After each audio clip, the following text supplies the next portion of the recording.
கல்யாணம் ஆனதுமே வந்த பிரிவு, கணவர பாக்க வீல் சேர்ல வந்த பிரியங்கா. அலற வச்ச வசி. தொகுப்பாளினியான பிரியங்கா தேஷ்பாண்டேவுக்கு போன வாரம் கால்ல எலும்பு முறிவு ஏற்பட்டுச்சு. இத பிரியங்கா தன்னோட இன்ஸ்டாகிராம்ல பகிர்ந்திருந்தாங்க. இந்த நிலையில அவங்களுக்கு நெறைய பேரு ஆறுதலும் சொல்லியிருந்தாங்க. தன்னோட காதல் கணவர பாக்க பிரியங்கா வீல் சேர்ல இலங்கைக்கு போயிருக்காங்க. அந்த வீடியோ இணையத்துல ட்ரெண்ட் ஆயிட்டு வருது. கல்யாணத்துக்கு பின்னாடி பிரியங்கா நிகழ்ச்சிகள தொகுத்து வழங்க மாட்டாங்க. பிரேக் எடுத்துக்குவாங்க அப்படின்னு சொல்லப்பட்டுச்சு. ஆனா கல்யாணத்துக்கு பின்னாடி பிரியங்கா சொல்றியா நிகழ்ச்சி, அப்புறம் ஸ்டார் மியூசிக் மாதிரியான நிகழ்ச்சிகள தொகுத்து வழங்கிட்டு வராங்க.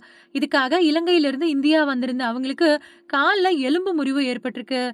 கால்ல கட்டோட இருக்கக்கூடிய ஃபோட்டோ ஷேர் பண்ணி, கால்ல எலும்பு முறிவு அப்படின்னு பதிவிட்டிருந்தாங்க. இத பார்த்த இணையவாசிகள் கல்யாணமான கொஞ்ச நாள்லயே இப்படியா அப்படின்னு கேட்டுட்டு வந்தாங்க. இப்போ பிரியங்கா கால்ல எலும்பு முறிவு இருந்தாலும் பரவால்ல, கணவர பார்த்தே ஆகணும் அப்படின்னு வீல் சேர் மூலமா இலங்கைக்கு போயிருக்காங்க. தன்னோட மனைவி வீல் சேர்ல வர்றத பார்த்த வசி, ஜெயிலர் படத்துல சூப்பர் ஸ்டாருடா பாட்ட போட்டு அலப்பற பண்ணியிருக்கிறாரு.